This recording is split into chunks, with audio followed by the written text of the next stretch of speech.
turakwitabye karamenya gasani kuko duhamaganga kuri buri munsi kugira ngo tugere neza ku mpuhwe zawe. Ku izina ry'Imana Data na Mwana na Roho Mutagatifu, amen. Amahoro bana b'Imana, nimuhumure, Imana iradukunda. Hamwe na Kiliziya y'isi yose tugiye kwiyambaza Bikira Mariya. Bikira Mariya umubyeyi wa Kiliziya, kuri uyu wa mbere wa Pentekosti tariki 29 Gicurasi 2023, ubwo tujya kuzirikana ku masomo y'icyumweru cya 8 gisanzwe. Isomo rya mbere ni mu gitabo cya mwene Siraki, umutwe wa 17 umurongo 24 kugeza ku 29.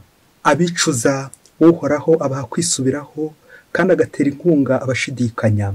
Garukira uhoraho wanjye ibyaha, iyambaze uruhanga rwe ureke kumucumuraho. Garukira umusumba byose wiyame ubuhemu kandi wamaganire kure igiterashozi cyose. Mu by'ukuri se hari uwasingiriza uhoraho ikuzimu mu kiwi cy'abazima batamusenga? Uwapfuye hari uwo yashobora kurata kandi aba atakiriho? Ufite amagara n'ubugingo niwe usingiza uhoraho. Urukundo rw'uhoraho ni rwinshi kandi impuhwe agirira abamugarukira ntizigira ingano. Iryo ni ijambo ry'Imana. Zaburi ya 32. Nitwizihirwe tunezerwe kuko atugiriye imbabazi. Hahirwa umuntu wabariye igicumuro cye, icyaha yakoze kikarenzwa amaso. Hahirwa umuntu uhoraho adahamya icyaha yakoze, n'umutima we ntugire uburiganya. Nibwo rero nkwirezeho icyaha cyanjye, sinazinzika amafuti yanjye. Naravuze nti ngiye kukubwira uhoraho ibicumuro byanjye, maze nawe ntura umutwaro w'ibyaha byanjye. Niko ugenzereza umuyoboke wese ukwiyambaje igihe cyose aje kugana. Naho amazi y'umwuzure yasendera ntabwo ateze kumugeraho. Ni wowe ubwugamo bwanjye ukandinda amakuba, ugatuma mpanika indirimbo z'abarokowe. Nitwizihirwe tunezerwe n'uhoraho kuko atugiriye imbabazi. Nyagasani Yesu nabane namwe. Amagambo mw'ivanjiri ntagatifu uko yanditswe na Mariko, umutwe wa 10 umurongo wa 17 kugeza ku 27. Muri icyo gihe Yesu agihagurukaho, umuntu aza yiruka mupfukama imbere, aramubaza ati, mwigisha mwiza, nkore iki kugira ngo nzabone ubugingo bw'iteka aho umurage? Yesu aramubwira ati, kuki unyita mwiza? Nta mwiza ubaho keretse Imana yonyine.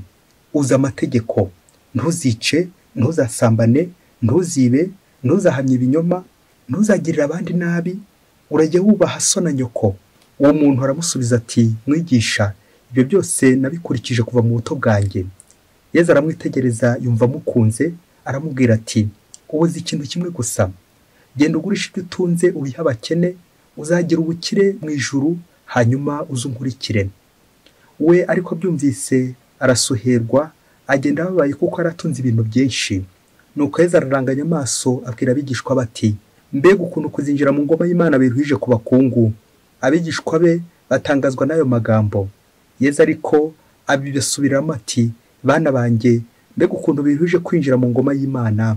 Byoroheye ingamiya guca mu mwenge w'urushinge kurusha uko byoroheye umukungu kwinjira mu ngoma y'Imana. Abigishwa barushaho gutangara, barabazanya bati, ubwo se ninde ushobora kurokoka? Yesu arabitegereza maze arababwira ati, ku bantu ntibishoboka, ariko ku Mana birashoboka, kuko nta kinanira Imana. Iyo ni ivanjiri ntagatifu. Ku bantu ntibishoboka, ariko ku Mana birashoboka, kuko nta kinanira Imana. Amen, amen, amen. Bakristo bavandimwe, nimugire Yesu na Bikira Mariya. Muri aka kanya hamwe na Kiliziya y'isi yose, kuri uyu wa mbere wa Pentekosti tugiye kwegera Imana tubinyujije ku mubyeyi Bikira Mariya. Mu kwiyambaza Bikira mu mubyeyi wa Kiliziya, ane umubyeyi wacu, umubyeyi wa Yesu Kristo, umubyeyi wacu, tugiye kuzirikana ku ngingo hamwe n'amasomo Kiliziya byacu duteguriye. Ingingo igira iti, impuhwe z'umubyeyi. Buri wese araze kuzirikana impuhwe agirira abana be nk'umubyeyi nyine, ariko cyane cyane tubyerekeza kuri Bikira Mariya, umubyeyi w'impuhwe ugirira impuhwe abana be akagumana nabo. Umubyeyi nyine n'ufite urukundo, nta ukunda umwana ngo yange nyina. Amasomo akize ku magambo, nanjye kuvuga amagambo y'Imana, akize ku magambo impuhwe, akize ku magambo urukundo, akize ku magambo kwitanga, akize ku magambo kwiyibagirwa, bityo ukitanga witangira abandi. Ngize impuhwe z'umubyeyi ni wa wundi koko witanga, akirya kimara kugira ngo agirire abana be. Umubyeyi rero nta wundi araza gutuganisha kuri Bikira Mariya. Isomo rya mbere twazirikanye ryo mu gitabo cya mwene Siraki harimo impuhwe z'umubyeyi, ubwo Imana iri kuduhamagarira kwisubiraho, kwicuza, tukareka ibyaha byacu byose kugira ngo koko tugirirwe imbabazi. Ngizo koko impuhwe z'Imana, impuhwe zihamagara umunyabyaha uri kure kugira ngo agaruke mu murongo mwiza. Nguyu umubyeyi w'impuhwe uba uteze amaboko kugira ngo abana twebwe abamuhemukiye, abakoze nabi, twongere tugaruke koko twoge mu inyanja y'impuhwe z'Imana. Ubwo yagize ati urukundo rw'Uhoraho ni rwinshi kandi impuhwe agirira abamugarukira ntizigira ingano. Amen, amen, amen. Uru rukundo ni rwo mu ivanjiri Yezu Kristo ari gusobanura uyu muntu waje amwiruka amusanga, uri kumubaza icyo agomba gukora kugira ngo agire ubugingo bw'iteka. Nta kindi nyine ni ukuguma muri Kiliziya, iyo Kiliziya Bikira Mariya abereye umubyeyi. Kiliziya igengwa n'urukundo, urukundo rw'uwo mubyeyi, impuhwe z'uwo mubyeyi. Kiliziya ni umubyeyi. Ubwo Yezu Kristo amwibutsa amategeko agomba gukurikiza, abumbiye mu itegeko rya rimwe twavuze, itegeko ry'urukundo, ukunda Imana no gukunda mugenzi wacu. Nguyu umubyeyi ukunda umwana we kugeza n'ubwo koko amwitangira. Birarangira Yezu Kristo amubwiye icyo asigaje gukora, kwiyibagirwa ubwe, gusiga byose kugira ngo asange Yezu Kristo we bukungu nyakuri. Uko gusiga Yezu Kristo bimusaba nanone kwiyibagirwa ubwe. Ngaho aho atashoboye kugera uwo mukungu, biza kurangira koko agenda ababaye ngo kuko yaratunze ibintu byinshi. Kugenda ababaye bisobanura nanone ko ufite ibyaha bikubuza kwegera Imana. Bya byaha bikubuza urukundo, bya byaha bikuzanamo urwango, bikaza kurangira koko utigomwe, bikaza kurangira hari ibyo utibagiwe, bikaza kurangira hari ibyo wanze gusiga. Kwanga gusiga ibyaha ugakomeza kugundira ibyaha, bikaza kurangira koko Yezu Kristo umutaye. Nibwo abigishwa koko bishoke ko bagize ubwoba, ariko Yezu Kristo arabahumuriza ababwira ko nta kinanira Imana. Ku bantu ntibishoboka, ariko ku Mana birashoboka kuko nta kinanira Imana. Amen, amen, amen. Nk'uko abantu dukunze kugira ubwoba kubera ibibera hano ku isi, ariko niduhumure kubera ko ntago ari abantu tureberaho, ahubwo turebera kuri Yezu Kristo. Ntago ari abantu dukurikiye, ahubwo dukurikiye kandi dukurikiza Yezu Kristo. Icyo nicyo cyatuma ari ubwoba. Ngo bwa bwoba abigishwa bari bafite igihe bari bifungiranye muri senakoro kubera gutinya Abayahudi, Yezu Kristo asubiye mu ijuru. Ngizi za ntumwa koko zagumanye na Bikira Mariya, Bikira Mariya agakomeza kugenda zihoza. Aya masomo akize ku impuhwe z'Imana umubyeyi, aratuganisha none ku mpuhwe Bikira Mariya agirira abana be arizo ntumwa ze, akemera gusigarana nazo. Cya gihe bari bafite ubwoba bw'Abayahudi, gutinya Abayahudi, bakikingirana mu cyumba muri senakoro, nuko rero Bikira Mariya akagumana nabo. Ubwo bahawe impano, bahawe ingabire, bari kumwe na Bikira Mariya, Roho Mutagatifu akamanukiraho ari kumwe na Bikira Mariya. Uyu munsi rero turamwizihiza Bikira Mariya umubyeyi wa Kiliziya ugumana n'abana be, wa mubyeyi w'imboro koko udashobora gutakaza, udashobora gutererana n'abana be, kabone ubwo baba bari mu mage, ibihe bikomeye, bari mu makuba, igihe cy'ubwoba, Bikira Mariya akagumana nabo. Nguyu umubyeyi udasiga abana be, kabone n'ubwo baba rukomeye, kabone n'ubwo baba bageze ahakomeye. Reka tuzirikane gato ku mateka y'uyu munsi, bityo biza kudufasha kumva nanjye kuvuga ubugire bwa Bikira Mariya umubyeyi wa Kiliziya. Uwo munsi wa Bikira Mariya umubyeyi wa Kiliziya ufite inkomoko mu ruhererekane n'inyigisho z'abakuru ba Kiliziya, la tradition et le magistère. Iri zina Bikira Mariya umubyeyi wa Kiliziya byakoreshejwe bwa mbere na Mutagatifu Ambrose, umwepiskopi wa Milani.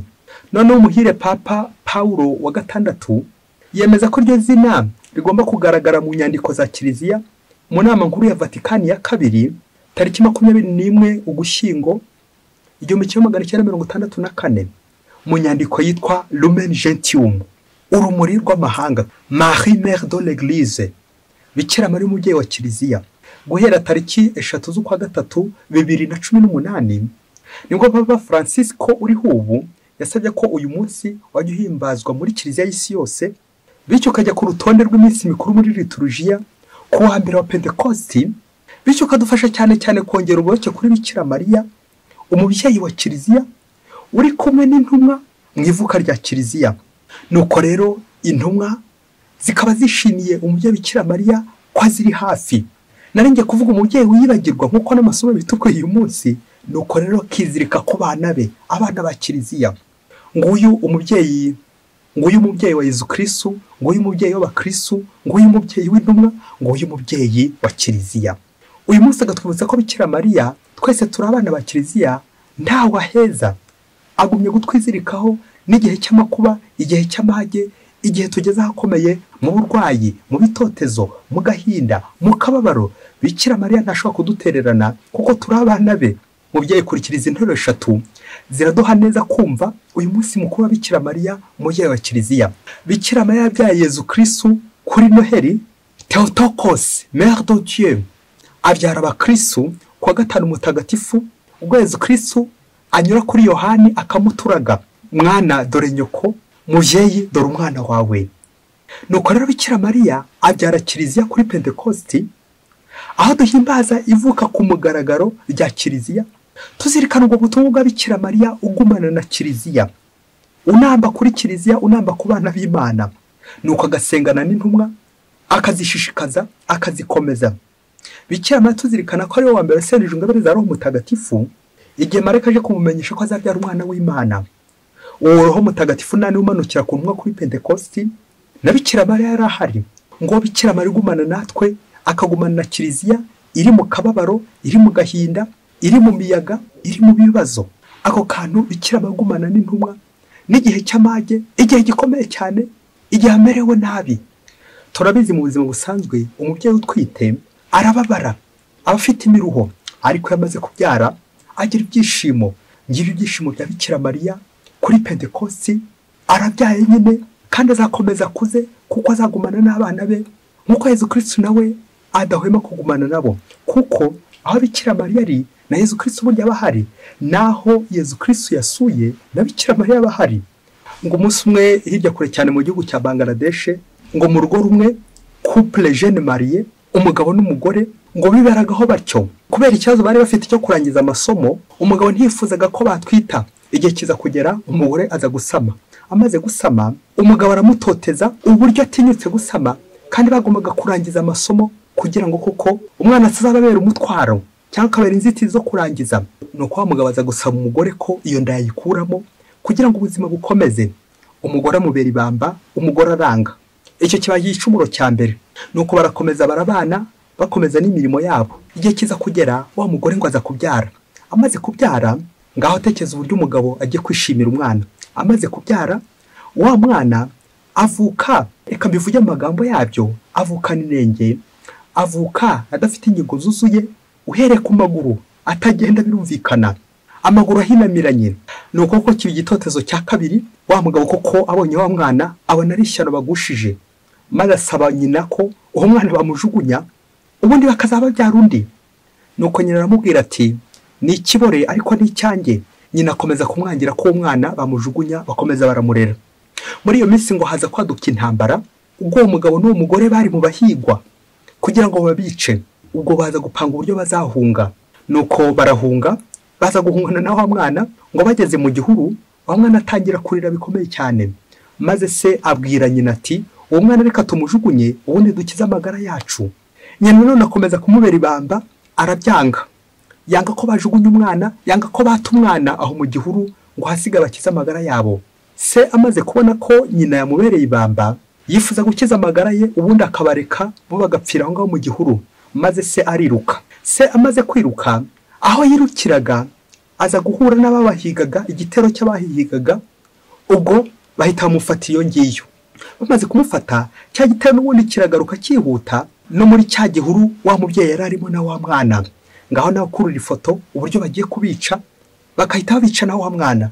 Nuko abagira nabi barifora bagiye kwica wa mubyeyi. Bagiye kumwica, wa mwana aratangira ararira bikomeye cyane, ararira araboroga. Uko ari kurira babagira nabi, bakabura uburyo bakwica wa mubyeyi kubera ko umwana kuko yariraga bikomeye cyane. Nuko bigeze ngo bamaze kurambirwa, babwira nyina w'umwana bati uwo mwana umuhibere turagaruka mu kanya tuze gukwica. Uko umubyeyi yakomeje guha umwana ibere, babagira nabi bakomeza kwiruka no ku bandi bantu bahigaga. Uko bakomeje kugenda babirukankaho, yewe na n'ubu ntibaragaruka kwica wa mubyeyi. Wa mubyeyi yakomeje guha umwana ibere, na n'ubu ntibaragaruka kumwica. Nuko wa mubyeyi arokoka atyo, na wa mwana aramurokora, bombi koko bakomeza kubaho kubera Imana, kuko nta kinanira Imana. Bakristo bavandimwe, Yezu Kristo akuzwe. Nguko nta kinanira Imana, ibidashobokera abantu Imana irabishobora. Niko ivanjiri umunsi yasoje itubwira, kuko nta kinanira Imana. Nguko ko natwe uwo mubyeyi aratwerekeza kuri Bikira Mariya. Nubwo amutoteza, nubwo twaba turi mu mibabaro, agahinda, ibitotezo, ubwoba, Bikira ntashobora gutuvaho, aratunambaho mbaka agakomeza agatwonsa muri icyo gihuru kugeza igihe koko atugereje mu rugo, kugeza igihe koko aduhojeje. Naho abandi baracyari gutwirukanka badutoteza kugeza ubwo batazatubona. Kubera iki? Turi kumwe na Bikira Mariya. Iyo uri kumwe na Bikira Mariya usereza ingabire za Roho Mutagatifu zikurinda ubwoba, zikurinda gupapa, zikurinda gupanika, ahubwo ugakomeza yewe no mu gihuru ugakomeza ko kukanamba ku mwana wawe. Ni ikibore ariko ni icyange. Nk'uko ababyeyi bamwe bajya batabana babo, abandi bagata ingo zabo, abagabo bamwe bakigurukira bakigendera bagata ingo zabo bakazisigira abagore. Nuko rero abagore akaba basigara koko bita ku bana, mugabo aho nta bana nawe wataye muri no minsi. Ese ugura umubyeyi? Aha, nguko bamwe bagiye babyara nka kanyamaswa ntiriwe mvuga mu izina ryako ko mu ishyamba, karangiza kubyara ubundi kagahita kigendera, abana kakabataho ngaho ubundi ko kakigendera. Nivuga ukuntu kagenda gakurura inda ku butaka, ariko ni hahandi kazagera imbere koko ibirura bigasumire. Kubera iki? Wataye abana uri kujya hehe? Njyo detashoma yivanjiri natubwira uyu munsi, gusiga byose ngasanga byose Kristo ubukungu nyakuri, gusiga ibyubahiro, gusiga amakuzo, gusiga ibintu, ndetse nanjye ubwanjye nkemera kwitanga. Iyo nitangira abandi birangira koko ndokora ubuzima bwanjye muri Kristo. Ngo wa mubyeyi twumvise uri mu gihuru ariko akomeza kwita ku mwana we, bikaza kuranya n'ubu umwana ari kurira, Bikira Mariya aguma aho ngaho mu marira n'imiborogo, akagomya kuguhoza, akagomya guhibere kugeza igihe koko akomeje akakurokora. Ni ikibore ariko ni icyange. Nk'uko Bikira Mariya natwe atugira neza kandi twari abanyabyaha. Ese koko ubundi ninde wigeze avuka ari kugenda we? Twese rega tunagendana nyuma hashize igihe kirekire. Bikira agakomeza kugenda duhorereza kugeza igihe koko tuzagendera, tugeze igihe tuzacukira, tuzakurira. Ngize intumwa ngaba abana ba Bikira Mariya.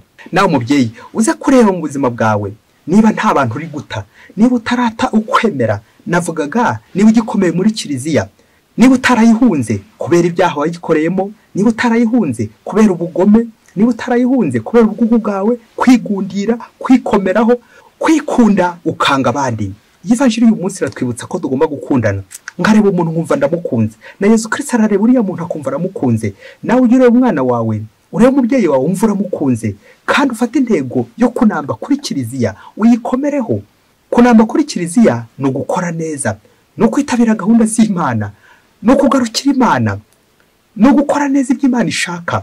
Icyo ababwira cyose mu gikorero ni Bikira Mariya ugera kubitwibutsa, kugira ngo dukore gushaka kw'Imana, dukundane, tubane neza, dukunda abana bacu. Nawe uze kwibaza uti, ese nta bana nataye mu gihuru? Ese abana banjye bose ndacyabakomeyeho? Abana ntabwo ari abo ubyara mu nda gusa, ahubwo nabo bose ugomba kwitaho. Ufite inshingano zo kugira neza umuturanyi, umuntu wese kuri mu kaga, ubabaye, ushavuye, ubwoba bwamaze, wikingeranye kubera ibibazo, kubera amadeni, kubera ubukene, kubera icyajya n'icyo yambara. Uwo nawe uwo ni umwana wa Kiliziya ugomba kwitaho. Kuko Bikira Mariya agumana nawe koko agakomeza amuhorereza, agakomeza amwitaho, yewe no muri icyo gihuru, no muri ako kaga, no muri ayo makuba, no muri ibyo bitotezo.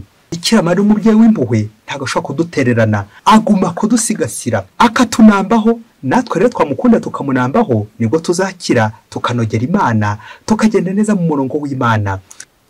Dore intwaro izatuma unamba kuri Bikira Mariya. Nawe ngiye ishapure uzahora uyizirikana, buri munsi uvuga ishapure, buri munsi ugumane na Bikira Mariya. Bikira Mariya azatuvuganira, adufashe gukomera muri Kristo, dukomere kuri Kiliziya umubyeyi wacu. Bikira Mariya umubyeyi wa Kiliziya, udusabire twese buri munsi. Mwese Imana ibahe umugisha. Imana Data na Mwana na Roho Mutagatifu. Amen. Padiri Musumbukorani Silasi wa Diyosezi ya Cyangugu. Mariya ni nawe Imana.